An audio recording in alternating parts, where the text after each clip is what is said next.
Reels star Sonu Gowda ಏನಿದ್ದಾರೆ ಅವರ ವಿರುದ್ಧ ಈಗ ದೂರು ದಾಖಲಾಗಿದೆ ಎನ್ನುವಂತಹ ವಿಚಾರ ಕೇಳಿ ಬರ್ತಾ ಇದೆ. ಸೋನು ಶೆಟ್ಟಿ ವಿರುದ್ಧ ಸಂಧ್ಯಾರಿಂದ ದೂರು ಎನ್ನುವಂತಹ ಮಾತು. ಸಂಧ್ಯಾ ಅವರು ದೂರು ಕೊಟ್ಟಿದ್ದಾರೆ ಸೋನು ಶೆಟ್ಟಿಯ ಮೇಲೆ.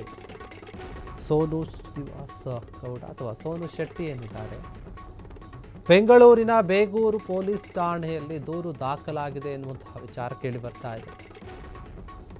ಸೋನು ಶೆಟ್ಟಿ ಅವರೇನಿದ್ದಾರೆ ಅವರ ವಿರುದ್ಧ ಸಂಧ್ಯಾ ಎನ್ನುವಂಥವರು ದೂರು ಕೊಟ್ಟಿದ್ದಾರೆ. ಪರಸ್ಪರ ಇಬ್ಬರ ನಡುವೆ ನಿರಂತರ ವಾಗ್ವಾದದ ಬೆನ್ನಲ್ಲೇ ಈ ರೀತಿಯಾದಂತಹ ಒಂದು ನಡೆ. ಪರಸ್ಪರ ದೋಷಾರೋಪದ ಬೆನ್ನಲ್ಲೇ ಸೋನು ಶೆಟ್ಟಿ ವಿರುದ್ಧ ದೂರು ದಾಖಲಾಗಿದೆ. ರೀಲ್ಸ್ ಮುಖೇನೆ ಸ್ಟಾರ್ ಆಗಿದ್ದರು ಸೋನು ಶೆಟ್ಟಿ. ಸೋನು ಗೌಡ ಬೇರೆ, ಸೋನು ಶೆಟ್ಟಿ ಇವರು ಬೇರೆ. ಸಾಮಾಜಿಕ ಜಾಲತಾಣದ ಮೂಲಕ ಫೇಮಸ್ ಆಗಿದ್ದ ಸಂಧ್ಯಾ ಇವರಿಬ್ಬರು ಏನಿದ್ದಾರೆ ಸೋನು ಶೆಟ್ಟಿ ತುಂಡು ಬಟ್ಟೆಯನ್ನು ಹಾಕ್ತಾರೆ ಅಂತ ಸಂಧ್ಯಾ ಆರೋಪವನ್ನು ಮಾಡಿದರು. ಹೀಗಾಗಿ ರೀಲ್ಸ್ ಸ್ಟಾರ್ ಆಗಿರುವಂತಹ ಸೋನು ಶೆಟ್ಟಿ ವಿರುದ್ಧ ದೂರು ದಾಖಲಾಗಿದೆ. ಯಾಕಂದರೆ ಈ ಒಂದು ಸೋಷಿಯಲ್ ಮೀಡಿಯಾ ಪ್ಲಾಟ್ಫಾರ್ಮ್ ಅಂತ ಬಂದಾಗ ಕೆಲವೊಂದು ಗೊಂದಲಗಳು ಆಗುತ್ತೆ. ಹೀಗಾಗಿ ಒಂದು ಸ್ಪಷ್ಟನೆ ಏನಂದರೆ ಸೋನು ಶ್ರೀನಿವಾಸ ಗೌಡ ಅವರು ಬೇರೆ, ಸೋನು ಶೆಟ್ಟಿ ಅವರು ಬೇರೆ. ಕೆಲವರು ಗೊಂದಲ ಇರುತ್ತೆ. ಹೀಗಾಗಿ ಇದು ಸ್ಪಷ್ಟೀಕರಣ ಕೊಡಿಸುವಂತಹ ವಿಚಾರ. ಇವರ ಮೇಲೆ ಈಗ ದೂರು ಕೊಟ್ಟಿದ್ದಾರೆ ಸಂಧ್ಯಾ ಎನ್ನುವಂಥವ್ರು. ಯಾಕಂದರೆ ಅವರು ತುಂಡು ತುಂಡು ಬಟ್ಟೆಗಳನ್ನು ಹಾಕ್ತಾರೆ ಅನ್ನುವಂಥ ಒಂದು ಆರೋಪ ಐತಿ. ಇಬ್ಬರು ಕೂಡ ಪರಸ್ಪರ ಆರೋಪ ಪ್ರತ್ಯಾರೋಪ ಎಲ್ಲವನ್ನು ಕೂಡ ಮಾಡಿಕೊಳ್ತಾ ಇದ್ದರು. ಈಗ ಇದು ಹೋಗಿ ಪೊಲೀಸ್ ಸ್ಟೇಷನ್ ಮೆಟ್ಟಿಲೇರಿದ್ದಾರೆ.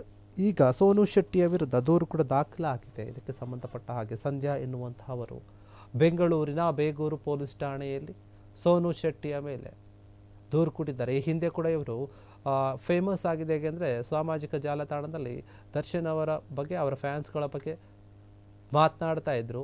ಆಗ ಸ್ವಲ್ಪ ಜಾಸ್ತಿ ವೈರಲ್ ಆದರು. ಆಗ್ನಿಂದ ಇವ್ರ ಹೆಸರು ಕೇಳಿ ಬರ್ತಾ ಇತ್ತು. ಇದೇ ರೀತಿಯಾಗಿ ಈಗ ಇವರು ತುಂಡು ತುಂಡು ಬಟ್ಟೆಗಳನ್ನು, ಚಿಕ್ಕ ಚಿಕ್ಕ ಬಟ್ಟೆಗಳನ್ನು ಹಾಕ್ಕೊಳ್ತಾರೆ ಅಂತ ಹೇಳಿ ಸಂಧ್ಯಾ ಅವರು ಮಾತನಾಡ್ತಾ ಇದ್ರು. ಇವರಿಬ್ಬರ ಮಧ್ಯೆ ವಾಗ್ವಾದ ನಡೆದಿತ್ತು. ಹೀಗಾಗಿ ಏನು ಇಬ್ಬರು ಸೋಷಿಯಲ್ ಮೀಡಿಯಾದಿಂದಾನೇ ಫೇಮಸ್ ಆಗಿದ್ರಲ್ಲ, ಅವರಿಬ್ಬರ ಮಧ್ಯೆ ನಡೆದಂತಹ ಈ ಒಂದು ಜಗಳ, ಮಾತುಕತೆ ಎಲ್ಲವೂ ಕೂಡ ಈಗ ಪೊಲೀಸ್ ಸ್ಟೇಷನ್ ಮೆಟ್ಟಿಲೇರಿದೆ. ಪೊಲೀಸ್ ಸ್ಟೇಷನ್ಗೆ ಕಂಪ್ಲೇಂಟ್ ಕೊಟ್ಟಿದ್ದಾರೆ. ಸೋನು ಶೆಟ್ಟಿ ಏನಿದ್ದಾರೆ ಅವರು ಈ ರೀತಿಯಾಗಿ ಬಟ್ಟೆಗಳನ್ನು ಹಾಕ್ತಾರೆ, ಅದು ಸಮಾಜಕ್ಕೆ ಒಂದು ರೀತಿ ಬೇರೆ ರೀತಿ ಸಂದೇಶ ಕೊಡುತ್ತೆ, ಇದು ಸರಿಯಲ್ಲ ಅನ್ನುವಂತಹ ರೀತಿಯಲ್ಲಿ ಅವರು ಹೋಗಿ ದೂರು ಕೊಟ್ಟಿದ್ದಾರೆ ಎನ್ನುವಂತಹ ವಿಚಾರ. ತುಂಡು ತುಂಡು ಬಟ್ಟೆಗಳನ್ನು ಹಾಕ್ತಾರೆ ಅಂತ ಹೇಳಿ ಆರೋಪವನ್ನು ಮಾಡ್ತಾ ಇದ್ದಾರೆ ಅವರು ಕೊಟ್ಟಂತಹ ಒಂದು ದೂರಿನಲ್ಲಿ.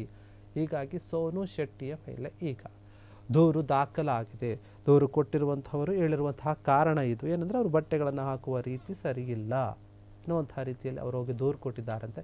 ಬೆಂಗಳೂರಿನ ಬೇಗೂರು ಪೊಲೀಸ್ ಸ್ಟೇಷನ್ ಏನಿದೆ ಅಲ್ಲೋಗಿ ದೂರು ಕೊಟ್ಟಿರುವಂಥದ್ದು ಸೋನು ಶೆಟ್ಟಿಯ ವಿರುದ್ಧ. ಇವರು ಸಾಕಷ್ಟು ವೈರಲ್ ಆಗಿದ್ದು ಸೋಷಿಯಲ್ ಮೀಡಿಯಾ ಪ್ಲಾಟ್ಫಾರ್ಮ್ಗಳನ್ನು ಯೂಸ್ ಮಾಡಿಕೊಂಡು ಅವರು ಮಾತಾಡುವಂತಹ ರೀತಿ, ಅವರು ಹಾಕುವಂಥ ಬಟ್ಟೆ ಮತ್ತು ಅವರು ಕೆಲವೊಂದು ವಿಚಾರಗಳನ್ನು, ಕೆಲವೊಂದು ಫ್ಯಾನ್ಸ್ಗಳನ್ನು ಕೆಣಕಿದಂತಹ ರೀತಿ ಏನಿತ್ತು ಅದು ದೊಡ್ಡ ಮಟ್ಟದಲ್ಲಿ ಸುದ್ದಿಯಾಗಿತ್ತು, ಸದ್ದಾಗಿತ್ತು. ಹೀಗಾಗಿ ಈ ಒಂದು ವಿಚಾರವಾಗಿ ಸೋನು ಶೆಟ್ಟಿ ಅವರ ವಿರುದ್ಧ ಏನಾಗಿದೆ ಅಂದರೆ ಈಗ ದೂರು ದಾಖಲಾಗಿದೆ. ಆ ದೂರಿನ ಅನ್ವಯ ತನಿಖೆಯನ್ನು ಕೂಡ ಮಾಡ್ತಾರೆ. ಇವರಿಬ್ಬರ ಮಧ್ಯೆ ಸಾಕಷ್ಟು ದಿನಗಳ ಹಿಂದೆ ವಾಗ್ವಾದ ಕೂಡ ಇತ್ತು. ಹೀಗಾಗಿ ಇದೇ ಒಂದು ವಿಚಾರವಾಗಿ ಕಂಪ್ಲೇಂಟ್ ಆಗಿದೆ. ಕ್ಷಣ ಕ್ಷಣದ ಸುದ್ದಿಗಳಿಗಾಗಿ ಫ್ರೀಡಂ ಟಿವಿ ಸಬ್ಸ್ಕ್ರೈಬ್ ಮಾಡಿ, ಲೈಕ್ ಮಾಡಿ ಹಾಗೂ ಫಾಲೋ ಮಾಡಿ. ಹೊಸ ಸುದ್ದಿಗಳ ನೋಟಿಫಿಕೇಶನ್ಗಾಗಿ ಬೆಲ್ ಐಕಾನ್ ಮೇಲೆ ಕ್ಲಿಕ್ ಮಾಡಿ.